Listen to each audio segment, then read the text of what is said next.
Friends, welcome back to my YouTube channel. आज का मेरा वीडियो प्रायोरिटी सेक्टर लैंडिंग के टारगेट्स पर आधारित है।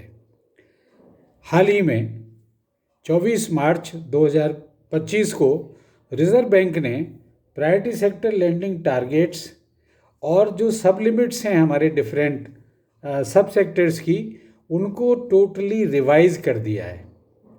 तो अगर मैं वो सारे चेंजेस इसी वीडियो में इनकॉर्पोरेट करता हूँ तो ये वीडियो बहुत लंबा हो जाएगा। तो मैंने ये निश्चय किया है कि मैं सेक्शंस में आज केवल इस वीडियो में टारगेट्स के ऊपर बात करूँगा और फिर मेरे इसके बाद 3-4 और वीडियोस प्रायोरिटी सेक्टर लैंडिंग के टारगेट्स और सब लिमिट्स के जो टारगेट रिवाइज हुए हैं उनके ऊपर आने वाले हैं। तो आप मेरे चैनल से जुड़े रहिए और अपने आप को अपडेट रखिए। प्रायोरिटी सेक्टर लैंडिंग सभी बैंकों के लिए बहुत इम्पोर्टेंट है। आज मैं इस वीडियो में केवल प्रायोरिटी सेक्टर लैंडिंग टारगेट्स की बात करने वाला हूं। तो इसमें सबसे पहले मैं आपको ये स्पष्ट कर दूं कि हमारे बैंक के 4 कैटेगरीज बनाए गए हैं। कैटेगरी नंबर 1 में रखे गए हैं domestic commercial banks, foreign banks with 20 branches or more। और कैटेगरी 2 में foreign banks, those foreign banks which have less than 20 branches in India। उसके बाद हमारे रीजनल रूरल बैंक्स और उसके बाद स्मॉल फाइनेंस बैंक्स। तो 4 कैटेगरी में इनको डिवाइड किया गया। और इधर हमारे 4 जो हैं वो सब क्लासिफिकेशन है टारगेट्स के। सबसे पहला है टोटल प्रायोरिटी सेक्टर का टारगेट, फिर है हमारा एग्रीकल्चर का टारगेट, माइक्रो इंटरप्राइजेज का टारगेट और वीकर सेक्शन का टारगेट। वीकर सेक्टर के लिए आपका क्या टारगेट निर्धारित हुआ है नए सर्कुलर में।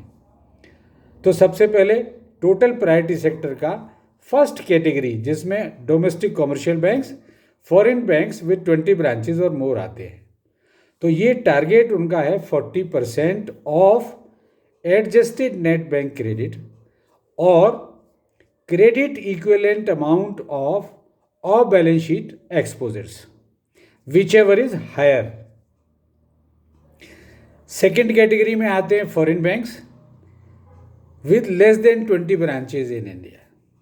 उनका भी 40% टारगेट है टोटल प्रायोरिटी सेक्टर का, लेकिन उनके ऊपर एक कंडीशन अप्लाई कर दी है और वो है कि इसमें से 32% should be in form of export credit. Please note, 32% out of this must be in form of export credit. तीसरी कैटेगरी में आते हैं हमारे रीजनल रूरल बैंक्स। तो रीजनल रूरल बैंक्स के लिए टोटल प्रायोरिटी सेक्टर का टारगेट है 75%। अब 75% ऑफ व्हाट? 75% ऑफ एएनबीसी और credit equivalent amount of balance sheet exposure, whichever is higher. ये लैंग्वेज सभी टारगेट्स में कॉमन है। तो ये हमारे रीजनल रूरल बैंक्स का हो गया। और स्मॉल फाइनेंस बैंक्स के लिए, उनके लिए भी टारगेट 75% ही है। 75% ऑफ एएनबीसी और credit equivalent amount of balance sheet exposures, whichever is higher. तो ये हमारे एक जो टोटल प्रायोरिटी सेक्टर के टारगेट हैं उसका एक लाइन बन गया। दूसरा टारगेट है हमारा एग्रीकल्चर का। तो एग्रीकल्चर का टारगेट फर्स्ट कैटेगरी, जिसमें domestic commercial banks and foreign banks with 20 branches और मोर, ये आते हैं। तो उनके लिए एग्रीकल्चर का टारगेट 18%। अब foreign banks with less than 20 branches, agriculture no target. Regional rural bank again 18%, लेकिन यहाँ पर भी उनके ऊपर एक कंडीशन लागू हो गई है। 18% में से 14% must be for non corporate farmers, NCF. Non corporate farmers कौन से हैं? जो इंडिविजुअल्स हैं। अदरवाइज बैंक्स क्या करेंगे कि कॉरपोरेट फार्मर्स को दे देंगे, आज लिमिट भी बढ़ गई है इस सर्कुलर में उनकी, और अपना टारगेट पूरा कर लेंगे। तो यहाँ उनको एक तरीके से रेस्ट्रिक्ट कर दिया है that 14% out of that 18% must go to non corporate farmers, और उसमें से भी 10% must go to small and marginal farmers. तो उससे आपका जो हमारे जो इसकी एक स्पिरिट है हमारे प्राइवेट सेक्टर लेंडिंग की, वो टारगेट अचीव होता है। अदरवाइज तो आप लार्ज कॉरपोरेट फार्मर्स को दे दीजिए और टारगेट पूरा कर लीजिए, तो वो रिजर्व बैंक ने रोक दिया। स्मॉल फाइनेंस बैंक के लिए भी यही कंडीशन लागू है। 18% out of which 14% to non corporate farmers and 10% to small and marginal farmers. तो ये हमारा दूसरी कैटेगरी एग्रीकल्चर का जो टोटल एग्रीकल्चर टारगेट है वो इसमें आ गया। Next is your micro enterprises. तो first category domestic commercial and foreign banks with 20 branches और मोर, उनके लिए target 7.5%। Second category foreign banks with less than 20 branches, कोई टारगेट नहीं। फिर आ गया regional rural banks, micro enterprises 7.5% same, and for small finance banks also it is 7.5%। अब इसमें आरआरबी के ऊपर एक कंडीशन है कि जो आरआरबीज हम फाइनेंस करेंगे इसमें एमएसएमई कैटेगरी में, तो medium enterprises, social infrastructure and renewable energy को जो आप फाइनेंस करेंगे उस टोटल का वो 15% काउंट करेंगे। उसमें से आप चाहे 20% कर दीजिए, 25% कर दीजिए, लेकिन आपका प्रायोरिटी सेक्टर अचीवमेंट के लिए they will take only 15% of that. ये कैटेगरीज उसमें मेंशन कर दी है मास्टर सर्कुलर में आरबीआई ने। तो be very clear and note it, ये बड़े इंपॉर्टेंट चेंजेस हैं जो आरबीआई लेकर के आया है। स्मॉल फाइनेंस बैंक के लिए भी हमारा टारगेट 7.5% है, लेकिन उसमें क्या करेंगे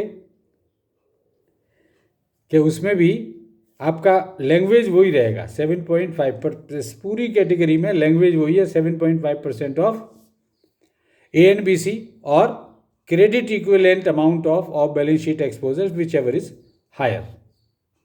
तो ये हमारे लागू हो गया 7.5% का target, except second category foreign banks. अब हमारा लास्ट टारगेट है for weaker sector. Weaker sector के लिए जो टारगेट हमारे फर्स्ट कैटेगरी में domestic commercial banks and foreign banks with 20 branches और मोर, उसके लिए है हमारा 12%। और सेकेंड कैटेगरी फॉरेन बैंक्स के लिए कोई टारगेट नहीं। फिर आगे हमारे आरआरबीज के लिए 15% ऑफ ANBC और credit equivalent amount of balance sheet exposures whichever is higher. अब ये जो हमारा आया जहाँ पर 15%, ये अलग है। देखिए 12% for the first, second no target, and फिर आरआरबीज के लिए 15% टू द वीकर सेक्टर। फिर इसके बाद में है हमारा लास्ट कैटेगरी जिसमें है स्मॉल फाइनेंस बैंक्स, उनके लिए है 12% ऑफ ANBC और credit equivalent amount of balance sheet exposures whichever is higher. तो ये टारगेट्स आपके सारे रिवाइज हो गए। और इसके अलावा इसी सर्कुलर में उन्होंने अर्बन कोऑपरेटिव बैंक्स के लिए भी एक टारगेट रिवाइज किया है। पहले उनको आरआरबीज के साथ हम ट्रीट करते थे with 75% total target of priority sector. उनका अब टोटल जो प्रायोरिटी सेक्टर का टारगेट है that has been reduce to 60% now. 60% होगा अर्बन कोऑपरेटिव बैंक्स के लिए 60%, और माइक्रो और बाकी इनका सेम होगा आपका।